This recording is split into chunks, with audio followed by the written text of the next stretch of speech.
Halo teman-teman semuanya, selamat datang di channel Plankton Trader. Mudah-mudahan kalian semuanya dalam keadaan baik-baik saja. Pada video kali ini saya akan kembali mengimplementasikan price action candlestick analysis untuk membaca candlestick khususnya market maker. Oke. Jadi ini penting buat peserta program profit konsisten bagaimana menerapkan konsep-konsep yang saya ajari. Sebagai contoh, oke, buat teman-teman yang belum profit konsisten, mungkin ini adalah salah satu cara yang harus kalian pahami untuk bisa profit konsisten. Atau silakan kalian lihat-lihat aja, oke. Buat yang pengen belajar bisa cek link di bawah ini, ada kelas, ada mentorship ya. Mentorship itu lebih mahal daripada kelasnya. Kenapa? Karena ada perbedaan waktu dan juga perbedaan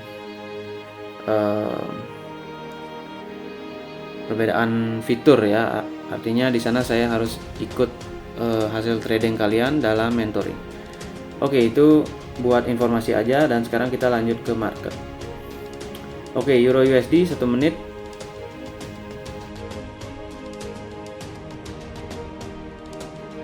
Dan waktunya saya nggak bisa tetapkan, mungkin 25 menit, 30 menit, atau bahkan kurang dari 20 menit tergantung dari market apa yang disediakan.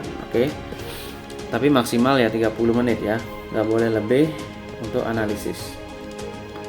Oke, sekarang ini konteksnya gimana? Sekarang konteks ranging. Kenapa? Karena price masuk di area deviasi 1. Oke, di sini udah jelas banget sebenarnya ada potensi market maker. Tentu saja market maker ada di sini karena dia deviasi 2 berarti releasing. Kemudian dia masuk deviasi 1. Di sini dia ada lagi nih. Kemudian dia turunkan, di sini ada lagi dia. Oke. Kemudian dia turunkan deviasi 1, ternyata konsolidasi. Potensi naik ada, turun ada, tergantung ini ya. Kalau di sini ada pressure kita bisa naik. Kalau enggak kita harus turun. Nah, ini sebenarnya candle yang signifikan nih. Tapi kenapa tidak turun ya kan? Nah, kalau ini sini shooting star atau bearish, kita waspada dia turun ke bawah, naik lagi. Saya akan tunggu. Nah, ini nih potensi kita nih. Oke. Nah, ke bawah kan? Ke bawah kan? Kalau ini nggak jelas ke bawahnya, berarti dia positif naik. Belum. Oke, dia naik nih. Habis ini bullish nih. Oke, datanya udah ada. Pasti di sana level yang signifikan. Itu. Buat peserta ini jelas banget ya. Buat peserta profit konsisten, udah jelas banget itu datanya. Ya mungkin teman-teman yang baru ikut, baru melihat ya. Data apa yang dimaksud kayak gitu ya? Mungkin kalian nggak ngerti. Ya kalian ngertiin dulu ya. Atau lihat aja dulu. Untuk sekarang gimana? Nah, sekarang kita tunggu dulu nih. Kita tunggu dulu. Memang di sini udah ada pergerakan yang signifikan nih. Ancang-ancang dari market maker udah ada, tapi kita mencurigai double attack-nya juga. Jadi ya namanya double attack kan, kita dimanipulasi 2 kali kayak gitu. Psikologi kita dimainkan karena di sini udah ada permainan psikologi. Buat peserta program profit konsisten pasti tahu apa yang saya maksud permainan psikologi di sini. Udah ada. Makanya saya tadi menunggu data ya. Kalau psikologi dimainkan, datanya akan begini. Kalau nggak dimainkan, maka akan rilis ya kayak gitu. Kalian ngerti-ngerti sendirilah.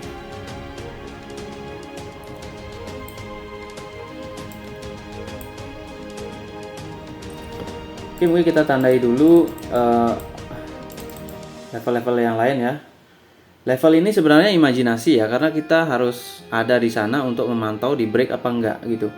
Kalau kita naruh garis gini aja ya, berharap di sini ditembus, berharap reversal ya imajinasi ya kan.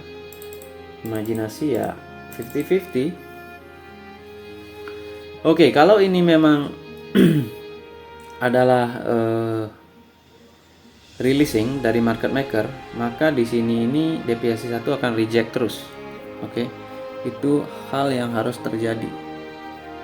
Dan kita harus observasi hal itu. Nah, untuk ini dia udah reject sebenarnya. dengan candle ini.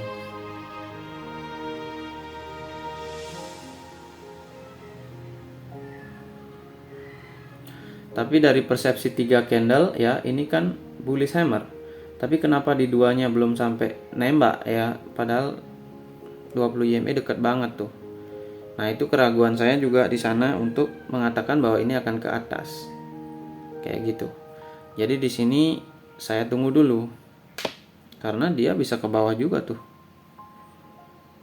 Nah, ini artinya deviasi 1 kita yang tadi kita harapkan harus bertahan malah jebol ya kan, berarti kan persepsi kita udah nggak di sana. Kalau persepsi udah nggak di sana, ngapain ikut ke sana ya kan? Ya kita refresh aja dulu, restart. Nah ini kalau ada reject ini bagus nih, contoh ini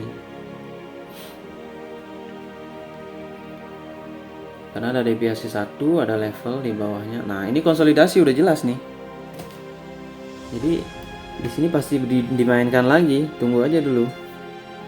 Nggak jadi ke bawah, nggak jadi ke atas ya kan, ngapain lagi dia selain mempermainkan trader ya kan. Oke, kita lihat dulu. Oke, ini harusnya buy kalau reject ke opening ya, kita tunggu rejectnya dia di sini.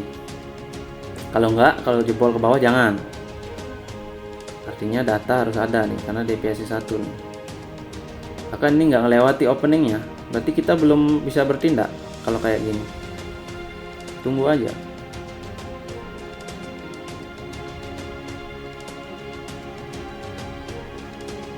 Karena secara data ini bisa berlaku sebaliknya. Oke, itu dia. Itu dia.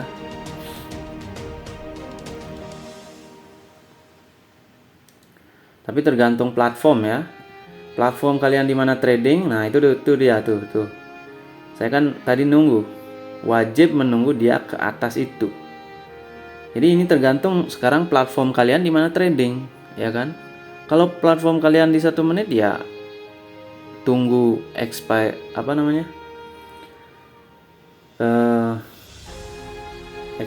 time kayak gitu ya kan. Ya saya nggak mau lebih masuk ke sana ya, nanti saya dibilang menyuruh kalian trading di situ ya kan. Nggak, saya di sini concern ke price actionnya ya, apa yang dilakukan price ya, apa datanya kayak gitu. Nah di sini tuh tadi bisa di buy, bagus nih, karena di sini udah dia udah nggak jadi ya kan. Buat peserta ini yang saya sebut sebagai kadang nggak jadi, apa yang sebagai bertindak sebagai MPL ya kan. Oke, itu baru 2 ya.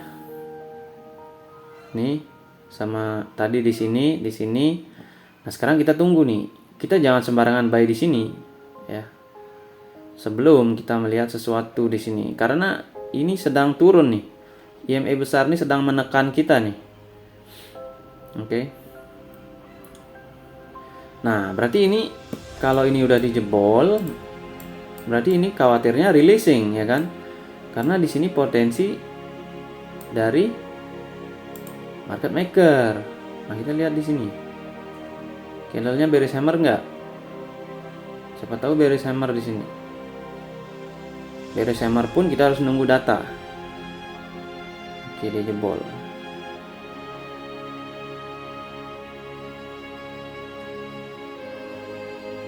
Oke, habis ini kita tunggu data dulu ya. Di sini khawatirnya retracement karena area-area retrace. Kita tunggu data dulu.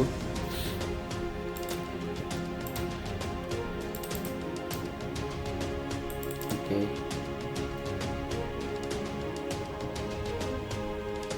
Takutnya ini masih jalan. Tapi kalau secara MPL ini udah masuk BSL ya teman-teman ya, program peserta ini udah masuk BSL, berarti harusnya ada target kayak gitu. Ya kan. Oke. Kita lihat dulu. Karena di sini gawat juga nih area-area ini. Kadang-kadang doji, bisa bullish kecil, bearish kecil ya kan. Kita lihat.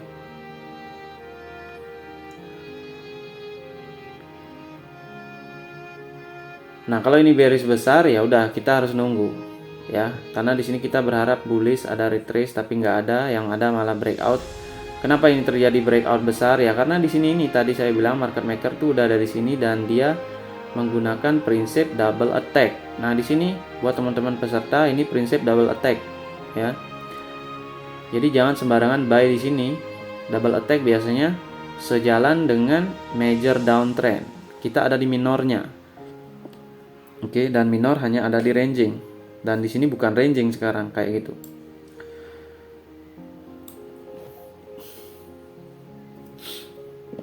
Oke, di sini waspada banget nih. Di sini aja tadi harus waspada. Di sini lebih waspada lagi karena udah 3 ya. Kita nggak tahu kekuatan rilisnya itu sampai mana. Targetingnya itu sampai mana kita nggak tahu. Jadi kita harus waspada di sana dan jangan sembarangan kayak gitu. Karena areanya area dari bisa jadi nih time frame besarnya akhir dari koreksi nih, ya kan? Ini time frame besar nih. Kita sebut primary. Ini bisa jadi secondary. Primary-nya bisa lahir di sini nih. Tapi kita nggak tahu ya, karena ini imajinasi bisa ke sini atau ranging di sini ya kan? Ya sementara kita observasinya di 1 menit. Di sini buy. Oke. Buat teman-teman ini buy. Jelas banget nih. Oke, ini udah jelas banget. Teman-teman harus buy di sini. Oke. Nah, itu dia. Ini kalau nggak salah kemarin di gold ada ya, teman-teman ya. Kemarin di gold ada, kalau nggak salah itu saya observasi di daily ya. Di daily kalau nggak salah. Saya mau entry di sana tetapi nggak kejemput ordernya.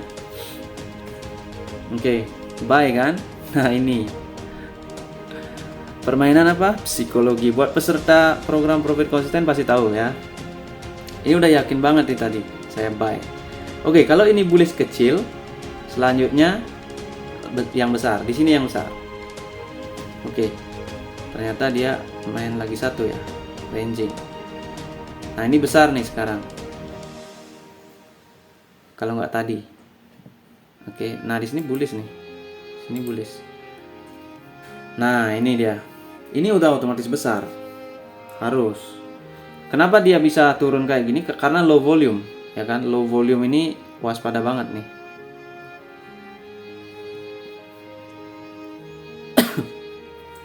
Oke, kalau prediksi kalian bisa bilang ini salah ya. Kalian bisa bilang ini salah karena doji. Tapi di sini juga bullish ya kan? Nah, ini yang besarnya. Kemarin tuh ada juga prediksi yang kayak gini kan, yang saya nggak terlalu menunggu, tapi ternyata candlenya agak kecil dan setelah itu yang besar. Itu biasanya terjadi teman-teman ya. Jadi waspada aja. Tapi kalau kalian tahu skenarionya ya mungkin bisa miss sekali, tapi tetap profit 2 kali 3 kali ya kan. Karena gini, kalau ini kan algoritma ya kan, yang menggerakkan harga ini adalah algoritma. Tetapi algoritma itu adalah hasil dari eksekusi order pada bank-bank kan, pada dealing desk. Oke, pada dealing desk namanya.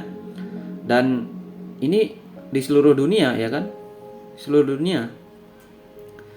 Nah, ini time frame kita kan di M1. Jadi kalau algoritma, kalau kita profit semua, artinya kita bisa membaca algoritma itu 100%.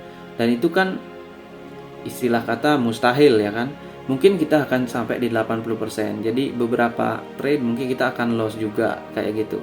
Contoh nih kayak model-model begini nih. Di broker A ini bullish, di broker ini dia doji ya kan. Kayak gitu. Dan itu berarti ya itu tadi, kita itu mentoknya mungkin sampai di 85% itu. Jadi kita nggak bisa 100% kayak gitu. Tapi itulah cara bacanya kayak gitu ya.